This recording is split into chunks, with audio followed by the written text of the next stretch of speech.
Agradecemos mucho tu presencia y también está Jesús Miguel Zamora, que es el secretario general y bueno, pues Jesús nos va a hacer un saludo inicial, así que Jesús, cuando quieras. Muy buenas tardes para los que estamos en esta parte del mundo en Europa y buenos días para los que están y estáis en el otro continente, en nuestro querido continente americano, latinoamericano, ¿no? Y América del Sur y el Caribe, ¿no? Bueno, muchas gracias por la invitación, sobre todo ante una realidad que en sí misma pues es dura, ¿no? Es dura y es muy dura. Por eso, en primer lugar, yo quisiera decirles a todos y a todas que, en primer lugar, sois mujeres muy valientes, ¿no? Y creo que eso habla bien de vosotras y os pone, sin duda alguna, pues en una posición, yo diría, de autoridad y de autoridad moral, ¿no? Sobre todo cuando, bueno, pues intentáis ayudar, por supuesto, a las víctimas, ¿no? A las mujeres, especialmente religiosas, aunque no solo religiosas, por supuesto, ¿no? También muchas mujeres laicas que, bueno, pues en su momento dado de la vida y en su experiencia, en su recorrido de fe, en su recorrido vocacional, pues han sufrido abusos por parte de los varones clérigos, ¿no? Abusos de poder, abusos de conciencia, abusos sexuales, ¿no? Sin duda alguna que esta cultura patriarcal en la que estamos y en la que proviene pues después de muchos siglos, ¿no? De historia, pues no resulta fácil cambiarla ni modificarla de la noche a la mañana, ¿no? Porque esa cultura patriarcal no solamente está en los varones, también está en las mujeres, ¿no? Es decir, lo cual hace que esta realidad pues haya estado pues tapada, callada, silenciada, pues quizás durante mucho tiempo, ¿no? Pero yo creo que ahora es el momento de la palabra, es el momento de salir a la luz, de sacarlo a relucir, es el momento de denunciarlo, es el momento de darlo a conocer, ¿no? Y yo creo que con los conversatorios que venís teniendo, palpando y queriendo, mimando pues esta realidad sufriente de muchas mujeres, creo que ya es un gran paso hacia adelante, ¿no? Por eso realmente os felicito.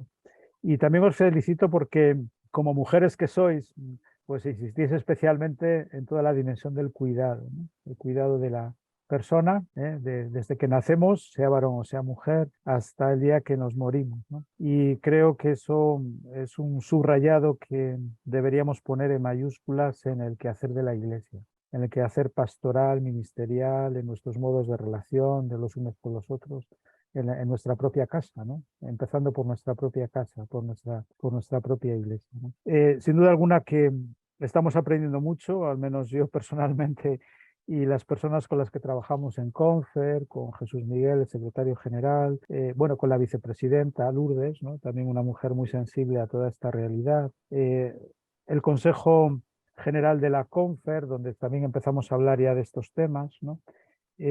Nos llamó especialmente la atención hace un poquitos meses cuando nos reunimos con Repara, ¿no? Quizás a algunas les sonará, Repara pues es para entendernos la oficina que abrió la Archidiócesis de Madrid con motivo de los abusos de menores y vulnerables, ¿no? Pero la sorpresa que recibió Repara, por eso nos reunimos con ellos y nos hicieron ver como, bueno, ahora digámoslo así, equipo de presidencia de Confer, nos hicieron ver que la mayor parte de los casos que les estaban llegando eran casos de ya personas adultas que habían pues recibido en su vida o sufrido en su vida pues el abuso de poder o el abuso de autoridad y en algunos casos pues todo eso deriva en un abuso sexual, ¿no? Como bien sabemos, ¿no? Eso a mí me golpeó, a mí personalmente me golpeó y al equipo de presidencia también, ¿no? Y hemos empezado a dialogar y a ver qué podemos hacer, porque bueno, aquí hay un grito que hay que escuchar, ¿no? Es decir, y por lo tanto, como grito que hay que escuchar, porque tiene nombres, tiene rostros, tiene historias, ¿no? Personales, pues vamos a ver qué podemos hacer. No resulta nada fácil, es muy complejo, vosotras lo sabéis mejor que yo, ¿no? Pero eso no quiere decir que tengamos que ir a lo cómodo, ¿no? Y a mirar a otro lado o decir, bueno, pues esto no va con nosotros, ¿no? Es decir, esto es historia de otras personas, no va con nosotros, ¿no? Por eso me alegra mucho y estaba pensando, es decir, me alegra mucho que la CLAR, que es para nosotros referente en muchas cosas, ¿no? En su modo de de organizarse, en su modo de palpar la realidad de la vida consagrada, bueno, pues en este caso en América Latina y el Caribe, ¿no? Que son sus competencias, pero aprendemos mucho de ellos, ¿no? Y me ha llamado especialmente la atención que incluso tienen una comisión de cuidado y protección, ¿no? Y yo creo que voy a hablarlo con el equipo de presidencia y con nuestro Consejo General, porque en la medida de lo posible también intentamos consensuar las cosas y así somos más fuertes en nuestras decisiones, ¿no? Cuando las logramos reflexionar, discutir, orar también, y eso nos anima mucho a dar pasos más seguros hacia adelante, ¿no? Cuando vamos todos pues más, más dando el mismo paso, ¿no? Entonces, probablemente, es decir, la conferencia en España pues también tenga que ir dando estos pasos que son más organizativos, no para quedarse en pasos organizativos, ¿no? Sino para de los pasos organizativos pues favorecer precisamente el hacernos cargo de esta realidad, acompañarla y buscar soluciones, ¿no? Es decir, en un lado y en otro, y intentar evitar que se produzcan en el futuro. Tendremos que incidir mucho en la formación de los candidatos, ¿no? De los candidatos y de las candidatas a la vida consagrada, donde esto hay que mimarlo, hay que mimarlo. Bueno, pues sí, os agradezco la verdad mucho esta participación. Estoy con muchas ganas en esta ocasión de escuchar a la hermana Rosaura, que seguramente pues, nos va a ilustrar mucho, ¿no? esta tarde. Y nada, pues eso, agradeceros la participación, vuestra confianza en nosotros y bueno, pues esperemos no defraudar. Y sobre todo pediros ayuda, porque se me olvidó decir que nuestro equipo de médicos psicológicos, es decir, el centro médico psicológico que tiene CONFE, que fue sobre todo muy importante por la envergadura del acompañamiento a la vida consagrada que ha realizado a lo largo de más de 50 años de existencia, también ya empieza a percibir luces que llaman sobre esta realidad. Y también nos lo han hecho saber al equipo de presidencia, ¿no? Ellos son profesionales y ¿no? tienen esa mirada y también esa cualificación, ¿no? para abordar esta realidad. Por eso que son como muchas luces, ¿no? Que están diciendo, bueno, esto hay que mirarlo, hay que escucharlo, hay que quererlo y hay que acogerlo, ¿no? Y a partir de ahí, pues a ver entre todos y entre todas, pues qué podemos hacer. Gracias. Muchas gracias a ti, Jesús, por esas palabras que nos llenan de esperanza, ¿no? Bueno, la Revuelta de Mujeres en la Iglesia de Madrid hemos constituido un grupo de trabajo, ¿no? Una comisión, como queréis llamar, que se llama Verdad, Justicia y Reparación con las mujeres víctimas de abusos en la Iglesia. Pues consideramos necesario visibilizar y dar voz a las mujeres abusadas, a las víctimas y a las supervivientes, y a su vez comprometernos a generar espacios seguros en la Iglesia. En este proceso que vamos haciendo, este tiempo de acercamiento y de compromiso con el tema de los abusos en nuestra Iglesia, pues nos hemos hecho conscientes de que se ha prestado muy poca atención a las mujeres víctimas de estos abusos, ¿no? Siendo que las mujeres son mayoría entre las víctimas adultas, ¿no? Las mujeres abusadas han sido relegadas a un lugar más sombrío y oculto, aún si cabe, que el resto de las víctimas. Este hecho reproduce los procesos de silenciamiento e invisibilización de la violencia hacia las mujeres que han operado sistemáticamente durante siglos en nuestras sociedades. Solo hace unos pocos años, el 10 de febrero del 2019, o sea que hace apenas 4 años, el Papa Francisco admitió públicamente la existencia de abusos sexuales perpetrados por sacerdotes y obispos contra monjas católicas. Utilizó incluso la expresión de esclavas sexuales. La cultura patriarcal, como decías Jesús, y machista, ¿no? de la sociedad y de la Iglesia, así como la clericalización y sacralización de la autoridad religiosa, han propiciado estas formas de abuso a las mujeres, ¿no? Dando lugar a relaciones de asimetría y desigualdad que provocan situaciones de especial vulnerabilidad. Estamos llevando a cabo una serie de tertulias o conversatorios, este es el tercero que hacemos, entre mujeres, por supuesto también abiertas a varones, ¿no? En las que, pues tras una motivación inicial por parte de una persona invitada, que en este caso es Rosaura, se da un diálogo, ¿no? Pretendemos que se dé un diálogo abierto, ¿no? Que nos permita pues, generar conciencia, intercambiar, ¿no? Pues sobre la necesidad que tenemos de construir relaciones sanas, horizontales y simétricas en nuestras comunidades y ámbitos pastorales, eclesiales, ¿no? Hoy pues tenemos la suerte de contar con María Rosaura González Casas, nos presentará un libro que ha publicado en 2022, que se llama Vulnerabilidad, abusos y cuidado en la vida religiosa femenina. María Rosaura González Casas es mexicana, pertenece a la Compañía de Santa Teresa de Jesús, es doctora en psicología, su trabajo de doctorado lleva el título Género y Relaciones. Ha coordinado la Comisión de Cuidado y Protección de Menores y Personas Vulnerables de la Conferencia Latinoamericana y Caribeña de Religiosos y Religiosas, de la CLAR, hasta diciembre de 2022 y en la actualidad continúa siendo miembro de la misma porque no le dejan marcharse, ¿verdad, Rosaura?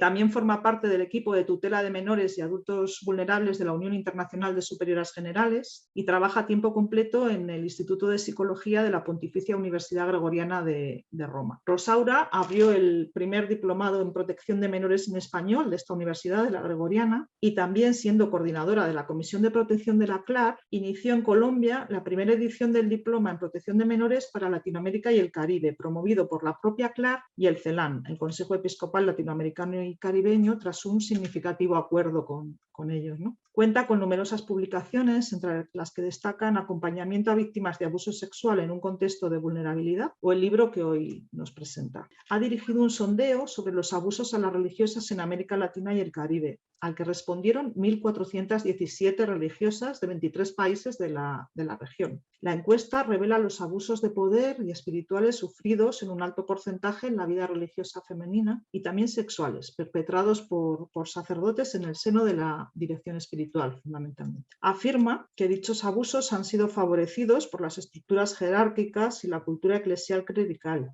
y denuncia que en muchos contextos eclesiales las religiosas son despreciadas. Refiere que el trabajo realizado le ha hecho descubrir la vulnerabilidad de las mujeres dentro de la Iglesia, que se encuentran en situación de desventaja, dependencia y sumisión. El sondeo ayuda a poner los pies en la realidad, dice Rosaura, y luego nos contará la gente del sondeo, ¿no? Los capítulos iniciales del libro abordan distintos contenidos escritos por hermanas que han acompañado a otras hermanas y nos comparten su experiencia de escuchar y acompañar el sufrimiento, porque como dice una de ellas, el abuso lo derriba todo. La segunda parte del libro recoge las respuestas al sondeo mencionado y la tercera parte presenta 5 testimonios del dolor que habita el corazón de las mujeres y que se hace eco de tantos dolores silenciados en las diversas realidades socioeclesiales. Este libro pone palabras, como decía también Jesús antes, e invita a otras mujeres a romper el silencio y a procurar liberar los dolores de las profundas heridas que las acompañan. En palabras de Rosaura, se trata de mujeres unidas para escuchar y dar voz a los gritos silenciados de tantas víctimas de todo tipo de abusos en la Iglesia, a hablar del tema, ¿no? Mujeres dispuestas a curar y sanar heridas para que juntas y juntos podamos construir espacios seguros en nuestros contextos eclesiales y así gestar una nueva hermandad que parta de la base de una relación de equidad entre las hermanas y los hermanos, porque al fin todos y todas somos hijos de un mismo padre y con la misma dignidad. En la presentación del libro, en el prólogo, la hermana Liliana Franco, presidenta de la CLAR, dice que este trabajo es fruto de una construcción colectiva, como tanto nos gusta a las mujeres, ¿no? Que anima a profundizar en la problemática del abuso para suscitar conciencia, nuevas prácticas relacionales y una verdadera conversión personal y estructural. Este libro responde al clamor de verdad, justicia y reparación y representa la voz profética a favor del cuidado en la vida religiosa femenina. Escribe la autora del último testimonio del libro de Rosaura. Hablar me costó caro, muy caro, pero lo volvería a hacer. Mi palabra, sumada a la de las víctimas y a la de otros testigos, contribuyó a que el sistema de abusos en mi congregación se fuera derrumbando. Fue un camino largo y doloroso, pero un camino de vida. Hablar era también un acto de fe en el Verbo que se hizo carne, palabra encarnada. Pues bueno,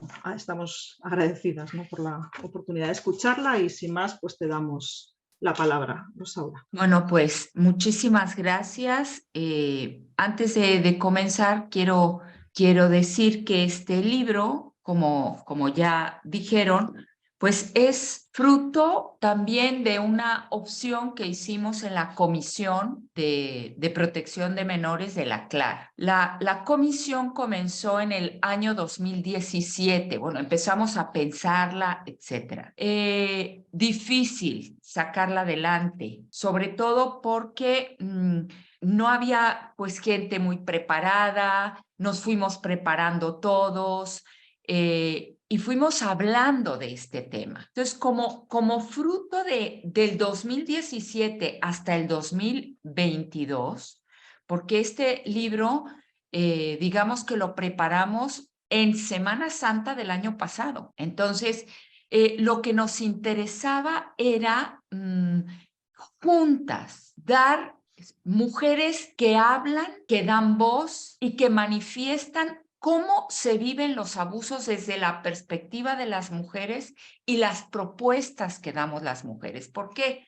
Porque se empezaba a hablar de los abusos sexuales en religiosas como un escándalo, pero de parte de varones. Y nos parecía importante que nosotros le diéramos voz y que interpretáramos lo que significa esto, ¿no? Entonces, bueno, desde allí salió. Luego hay las personas que participan en la elaboración del libro, bueno, pues son todas religiosas y con experiencias profundas de acompañamiento a víctimas, ¿no?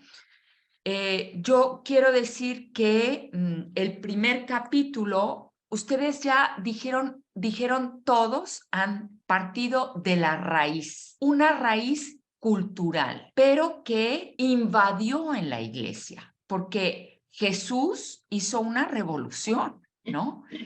Y sin embargo, esta revolución donde decía que mujer y varón éramos iguales, donde permitió que hubiera discípulas y seguidoras, María Magdalena, la apóstol de los apóstoles, ¿verdad? Sin embargo, este aspecto del evangelio no pudo vencer la cultura, ¿no? Y se cedió, pues quizá para que avanzara. Pero prevaleció un sistema, digamos, donde la fuerza era más fuerte, por así decirlo, que cualquier propuesta evangélica. Y entonces siguieron, pues, la ley del más fuerte, que sería la ley de los varones, ¿no? Y tenemos lo que tenemos hasta ahora, un gobierno de la iglesia formado solamente por varones. Estamos muy felices y cuando dijeron que alguna mujer iba a tener algún cargo, ¿verdad? Pero no representan en la iglesia ni el 3% de los cargos. Y en cambio, quienes participan e intervienen y valoran en la iglesia y aportan dinero, somos las mujeres. Dinero, trabajo, o sea, en su mayoría las mujeres. Bueno, esto es un desafío muy, muy, muy grande, porque digamos que se mezcló, creció este aspecto cultural dentro de la iglesia y se alimentó de la cultura en el clericalismo, ¿no? Entonces, para mí es un concepto mundano que ha invadido y que prevalece en la iglesia, ¿no? Y que pues ha impregnado todas las estructuras y las formas de relacionarse.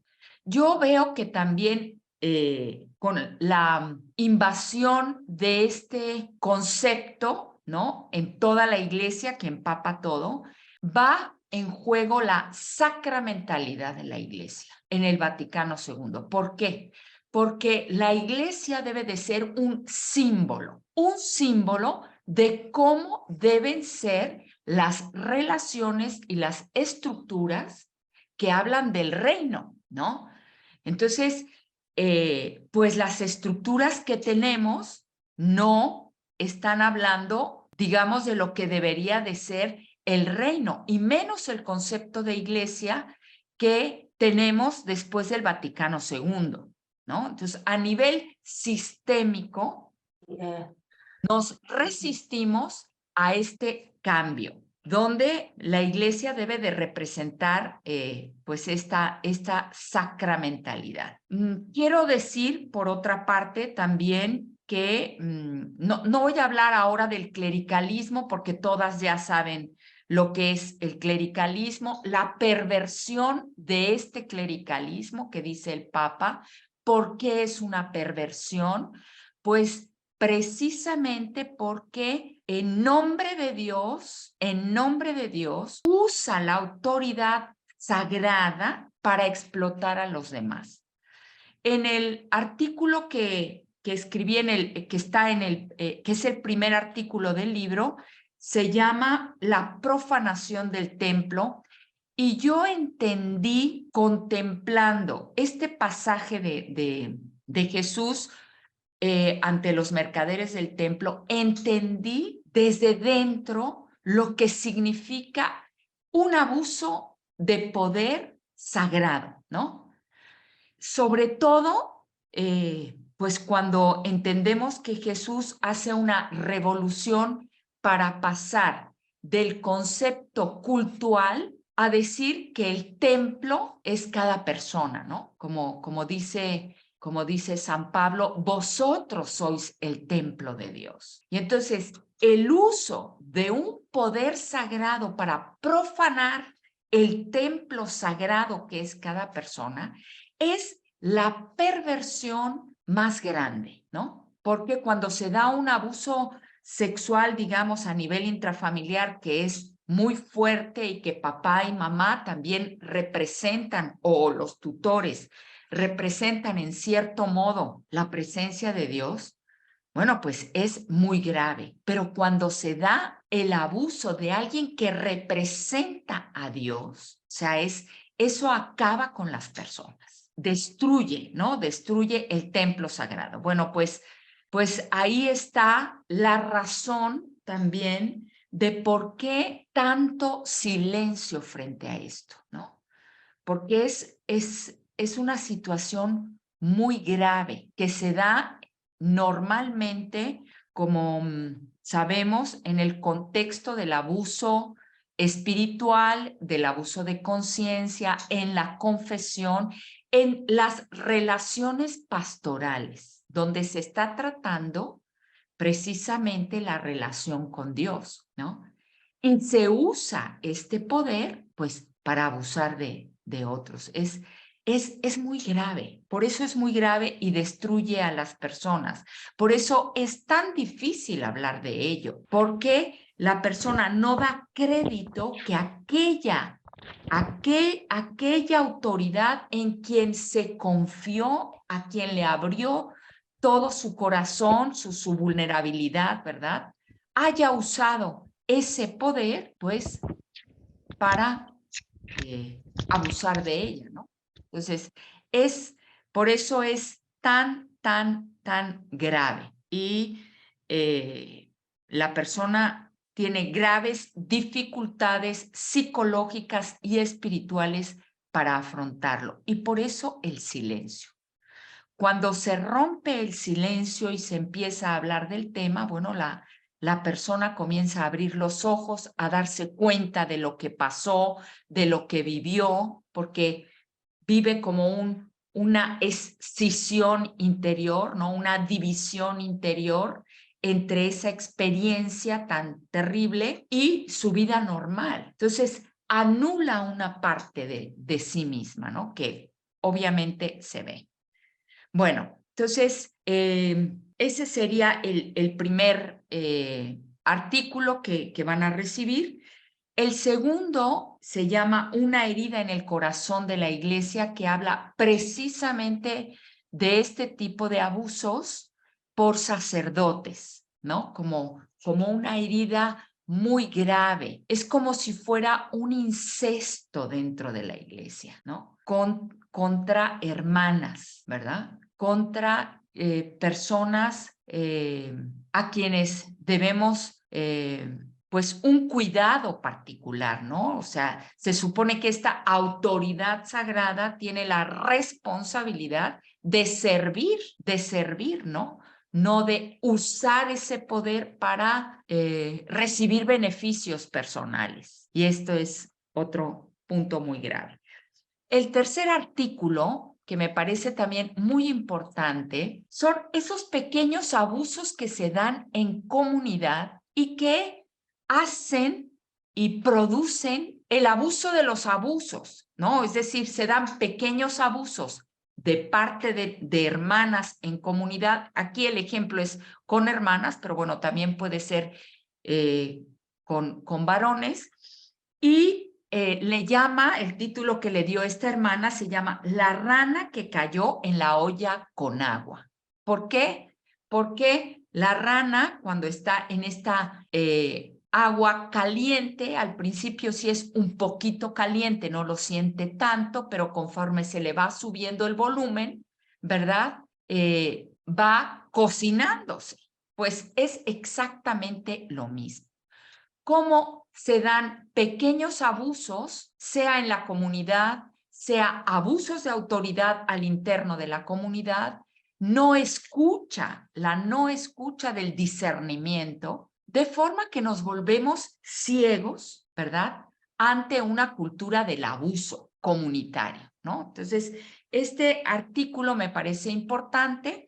El siguiente artículo, que habla de las relaciones de igual dignidad entre consagradas y sacerdotes, pues se nos pone en contacto con un problema que estamos viviendo ante todo el tema de la sinodalidad, porque no hay sinodalidad si no hay igualdad, ¿no?, de condiciones. Entonces, ¿cómo se va a crear una verdadera sinodalidad si no hay igualdad de condiciones?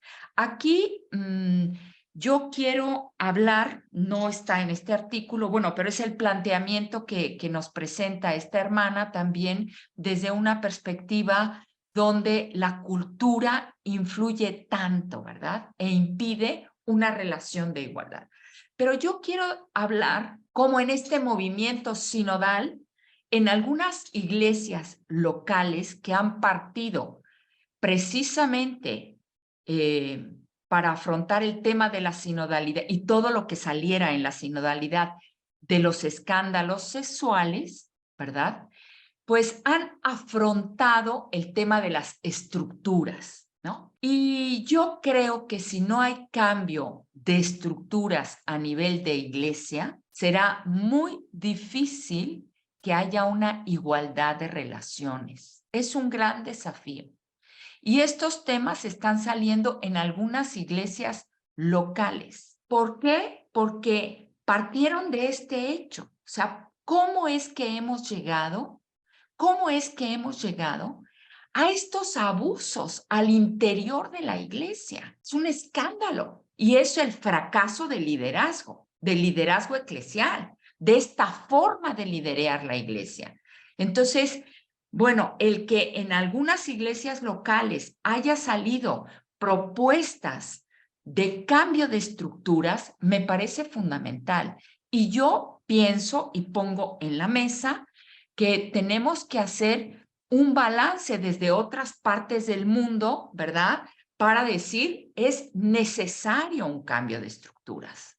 Es necesario para que haya una verdad, para que la iglesia sea verdaderamente sinodal. Es que si no es poner crema encima de un cocido que se tiene que comenzar desde abajo, ¿no? Entonces, bueno, este es un pensamiento personal, pero yo creo que es el tema de la igualdad en las relaciones y de la sinodalidad es fundamental.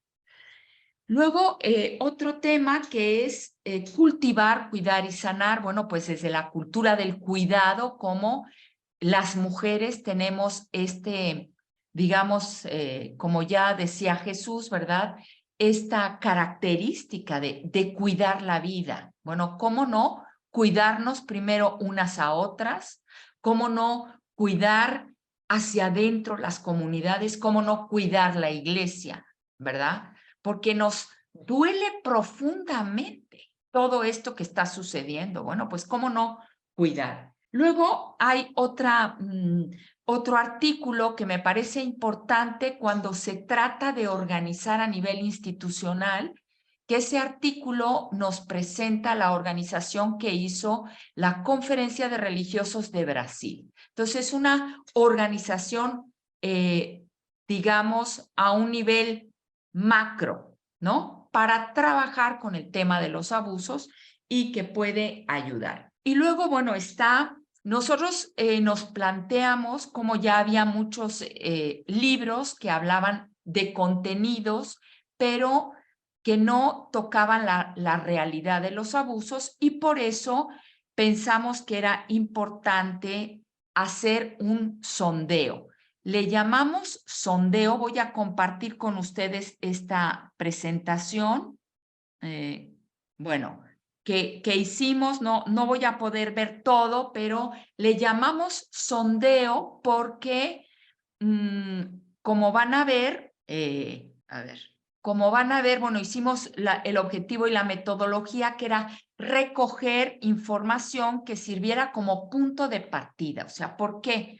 Porque sabemos que en la vida religiosa femenina se habla poco de esto. Y entonces, al hacer este sondeo y partiendo de las 22, son 22 conferencias de religiosos, pero se hizo en 23 países porque muchas latinoamericanas trabajan en Estados Unidos y por eso también compartieron la información. Bueno, y se distribuyó la encuesta por medio de las conferencias nacionales de religiosos. Como ya les dijeron, tuvimos 1,417 respuestas. Aquí, por eso es sondeo, no es un estudio estadístico. ¿Por qué? Porque, como ven, hay una gran desproporción de respuestas según los países. Tendría que haber sido quizá un poco más, para que fuera más científica, ¿no? Más igual el número de respuestas. Entonces, bueno, por eso le llamamos sondeo, ¿no? El total de respuestas, como les dije, fueron de 1,417, pero 689 fueron entre 45 y 65 años. Nos pareció muy importante. ¿Por qué? Porque estas hermanas que respondieron, bueno, pues tenían ya una trayectoria de vida y podían darse cuenta si sufrieron abusos, ¿no? Abusos sexuales, que algunas los comentaron anónimamente. Bueno, sobre el abuso de poder, bueno, fue increíble el abuso de poder que apareció aquí. Voy a disminuir porque si no, no veo bien la pantalla. Dijeron 782, o sea, 55.2 hermanas que sí han sufrido abuso de poder. El 51.9 dice que por parte de superioras. El 34.2 por parte de sacerdotes y formadoras también, ¿no? Sacerdotes, por parte de obispos 10%.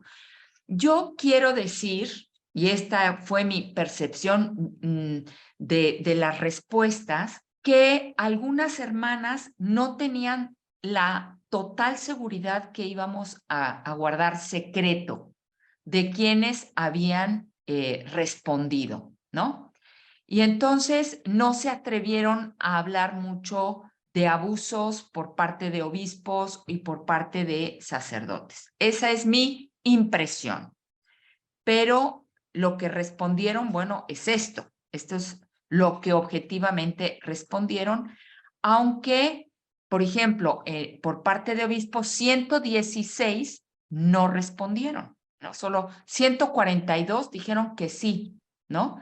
Y por parte de presbíteros, 485 dijeron que sí y 87 pues no respondieron. Bueno, aquí hay otro tipo de respuestas. No me voy a detener en esto de abuso de conciencia, abuso espiritual. Lo tienen en el libro. Ojalá que lo compren, como no les he dicho, pero en Claretianas tienen libros, y también en caso de que haya una demanda grande, pues van a publicar más libros, ¿no?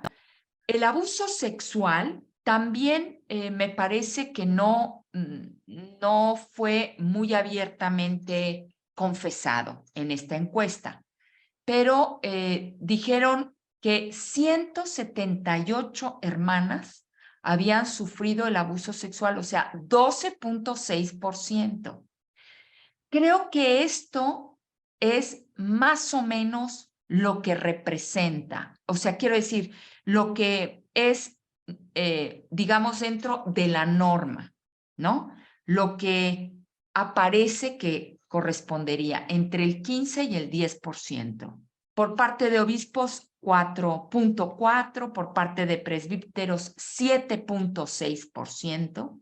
Por parte de un hermano religioso, 3.2%, por un laico, fíjense, más por un laico, 5.5%, por parte de una religiosa, de otra religiosa, 4.9%. Es bastante, ¿no? También hablamos del acoso sexual, pero un tema que me pareció muy importante, sobre todo después de la pandemia, porque durante la pandemia, bueno, la comunicación cambió. De hecho, nosotros estamos teniendo este encuentro online precisamente por la pandemia, ¿no? Porque antes nos parecía pues algo extraño, pero ahora se ha hecho normal. El consumo de pornografía es, aquí dicen, bueno, dice el 33, hablando ya un poco, viendo las respuestas, más que consumo, consideran la pornografía un problema, ¿no? Un problema para ellas. ¿Por qué? Porque aparece en su computadora, empiezan la curiosidad, etcétera. Este tema nos pareció muy fuerte, 33%, o sea, de 3 hermanas, una, ¿no? Una de cada 3 religiosas dice que tiene problemas con el consumo y que ha recibido imágenes indecorosas, sea por parte de una religiosa, de un sacerdote, etcétera. Después de la encuesta, bueno, pues aquí hay algunos testimonios que pusimos, que también hay varios testimonios. Dice, aún me duele recordar lo que sucedió. Éramos 3 hermanas de la congregación en una comunidad misionera. Todo parecía ir muy bien cuando una de mis hermanas de comunidad resultó embarazada de un sacerdote. Ella tuvo que regresar a su país para asumir su maternidad como madre soltera, pero el sacerdote sigue en el altar celebrando el sacrificio de la Eucaristía. Terrible este testimonio, ¿verdad? Otro de abuso de poder por parte de una superiora, que también es muy fuerte. Lo que sucedió, éramos 3 hermanas de la congregación en una comunidad misionera. Todo parecía ir muy bien cuando una de mis hermanas de comunidad resultó embarazada de un sacerdote. Ella tuvo que regresar a su país para asumir su maternidad como madre soltera, pero el sacerdote sigue en el altar celebrando el sacrificio de la Eucaristía. Terrible este testimonio, ¿verdad? Otro de abuso de poder por parte de una superiora, que también es muy fuerte. Dice, yo estaba haciendo un estudio importante en la universidad y la superiora me dijo que la general había dicho que dejara la escuela. Aunque a mí me dolió, le creí. Ese fue un momento difícil, ya que me faltaba menos de un año para terminar. Era una licenciatura. Meses después, cuando hablé con la superiora general y le cuestioné por qué no permitió que terminara la escuela, ella se sorprendió y me dijo que ella no había dicho nada. La que decidió que dejara de estudiar fue su superiora local, porque quería que trabajara en algo de la comunidad, ¿no? Es una cosa tremenda, tremenda. Actualmente estoy recibiendo terapia psicológica y dirección espiritual debido al abuso sexual por parte de un sacerdote extranjero. Ha sido muy doloroso trabajar la situación y sobre todo descubrir de dónde viene esta carencia de afecto. O sea, aquí un tema, bueno, eso lo digo en el artículo, el reconocimiento de la propia vulnerabilidad. O sea, si nosotros trabajáramos en formación, en el conocimiento personal, ella dice, bueno, yo me di cuenta que me faltaba afecto y que este sacerdote, bueno, pues me daba afecto y que yo me enredé allí, ¿no? Y bueno, gracias por tomarnos en cuenta y escucharnos lo que difícilmente cargamos y que no es fácil compartir. Estos son algunos de los testimonios. Había más, pero bueno, gracias por esta iniciativa, que Dios les siento que muchas hermanas sufren el autoritarismo de coordinadoras comunitarias que no respetan las necesidades ni aceptan las opiniones de las hermanas. Necesitamos trabajar más en las relaciones de fraternidad en nuestras comunidades. Bueno, estos son algunos del estudio, bien. Bueno, lo que ya les comenté, o sea, es un sondeo porque no hay una verdadera representatividad de los distintos países, ¿no? El abuso en sus diferentes manifestaciones está presente en las comunidades religiosas femeninas, ¿no? El abuso de poder es el que más se manifiesta en la vida religiosa femenina. Sigue el abuso de conciencia y finalmente el abuso sexual. Y yo pienso que no dijeron todo, que no dijeron, que muchas no respondieron por miedo.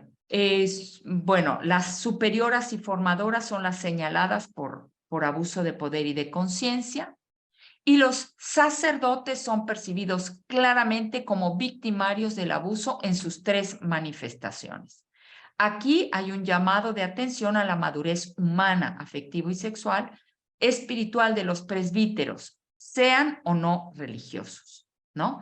Y esto reafirma también la necesidad de un ejercicio similar, o sea que también tendríamos que hacer una encuesta, y eso está pendiente y lo queremos hacer en la vida religiosa femenina. Bueno, estos son en general las conclusiones. Voy a dejar de... A ver, espérenme un segundo, que no me puedo... Voy a ver el Zoom. Ay, Dios mío.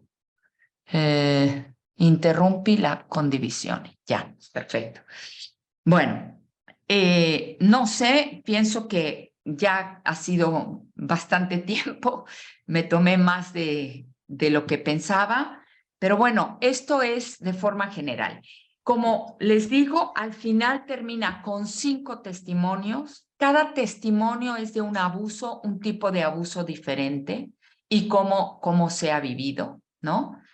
Me pareció muy fuerte, así por decir también, una superiora general que da su testimonio de cómo afrontó el abuso de una hermana y todo el proceso que hizo. Es muy fuerte. Otro testimonio de alguien que fue abusada por su fundador, por su director espiritual.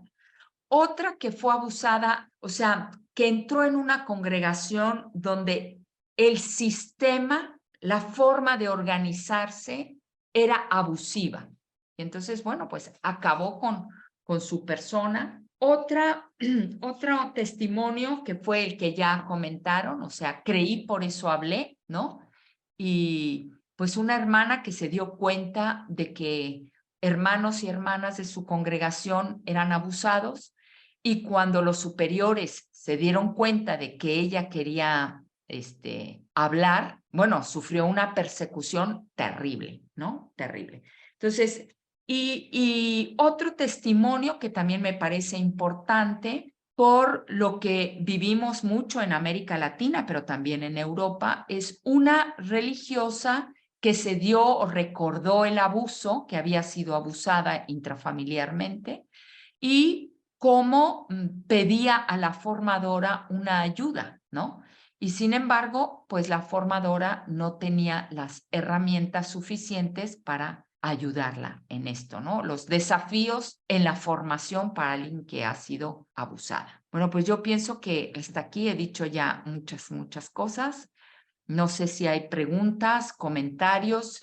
Yo he visto que en algunas comunidades me han dicho que los gobiernos han comprado todas el libro, y para entrar en el tema y profundizar, leen entre todas un capítulo, un artículo, y lo comentan.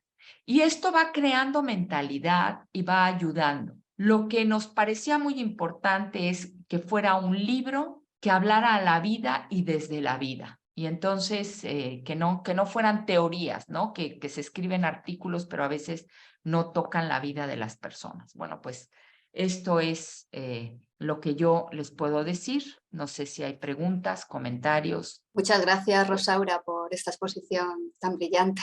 por mi parte, y creo que recojo el sentir de muchas de las que estamos aquí, agradecer este desafío que habéis asumido de dar voz a las mujeres movidas por el dolor de las víctimas, acogiendo y comprometiéndoos con esta realidad, ¿no? Siendo que es tan difícil acoger y acompañar esta realidad tantas veces, como bien nos decías, ¿no?